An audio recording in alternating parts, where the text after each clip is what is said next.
What's up, brethren and sistren? It's Rory, just coming at you here, just taking a drive while recording a video. I'm just kidding, I'm not driving. I'm just trying to get away from my kids. They're incessant, they're incessantly noisy, and I had to escape to my car so that I could present today's devotional, which is John chapter 9.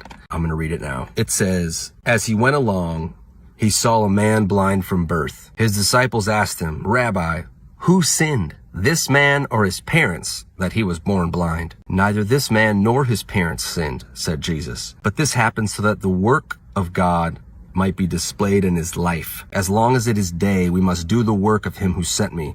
Night is coming when no one can work.'" And it stops there. I'm going to share with you guys everything I thought of about this passage in a very short period of time. First thing is the disciples asked this question based on a wrong assumption. They don't ask, did somebody sin? They just assume somebody sinned. They're like, who was it? Was it him or his parents? Which is just totally off base.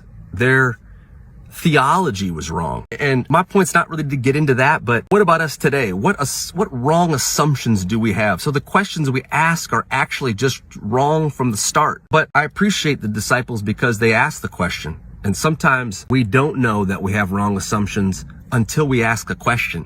And then someone can say, well, actually, that was the first thing that occurred to me, was that their question was so off base. The next thing is, this guy is born blind so that God's works could be displayed in his life. Or there's another translation says the power of God could be translated in his life. It's interesting, the lot in life that we get. Everybody gets a different little bit.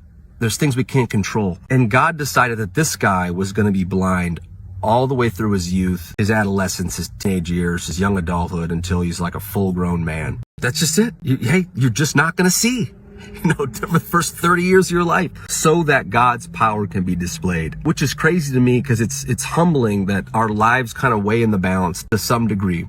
But in this case, it was so that God's glory, his power could be revealed in his life. We all have a different lot in life. This reminds me that God has a plan for our lot. Even if there are challenging things in it, there may be a plan that could potentially glorify his name. And if you read on in this passage, some pretty cool stuff happens with this guy. Another thing that pops up to me is how we can relate to this in a spiritual way.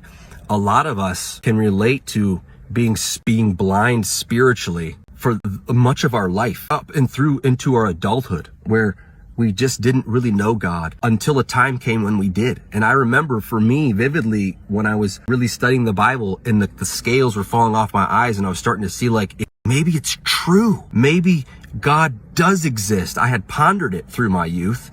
Maybe Jesus really is the Son of God and this is all true. And I remember when that reality kicked in for me, I just was like seeing everything differently. Literally, I was blind, but now I could see. And kind of the last thing that occurred to me was, how many people are there around us that are spiritually blind? Or maybe not. Maybe it's a physical thing going on in their life and God knows of it and he's waiting for us, for someone to do the work that would impact their life so that his power and his glory could be seen in their life. Because if Jesus hadn't interacted with this man, even though God set it up in advance, if the interaction didn't happen, well, then the guy stays blind. And the moment, the great moment never happens. Are there people around us where there could be a great moment?